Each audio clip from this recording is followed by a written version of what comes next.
All right, going on now to section 2.3, we're going to be translating words into equations. And this is a really good chart that's found in the beginning of section 2.3 in your textbook. And actually, that's on page 67. So this is really important here because there are certain words in mathematics that we actually use that translate from the symbol to some kind of language, like in terms right here. So here's how we're going to say it in a verbal expression, and then here's the mathematical expression. So for example, the sum of a number and 7. The keyword right there is sum. So the keyword sum is equivalent to the mathematical symbol with the plus sign. More than is the plus sign. So 6 is more than a number.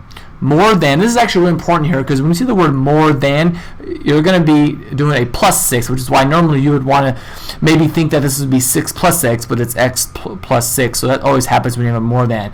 So here are some other addition terms: plus, added to, increase, and then sum. So all those give us the equivalent of the plus sign or addition sign.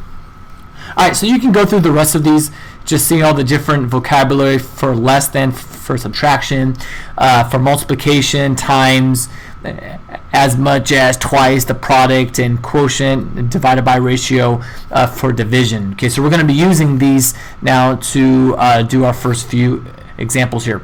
So let's look at these guys right here. And what I want to do is translate these words into mathematical expressions. Okay, now they're not called mathematical equations because we're not going to have an equal sign. If it had an equal sign, then we would call them equations.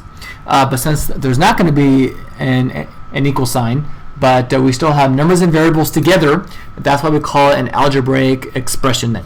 So let's take a look at this guy. Twice a number.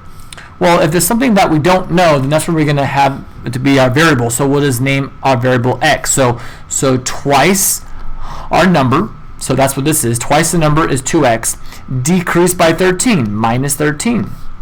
And that's it. This is our algebraic expression. So here's our verbal way of saying it, and this is the mathematical notation, or the algebraic expression.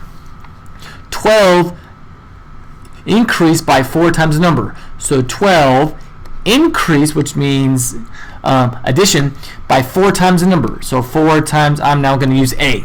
I mean, like, it doesn't matter what variable that you use, just the unknown has to be some kind of variable. The product of 6 and a number.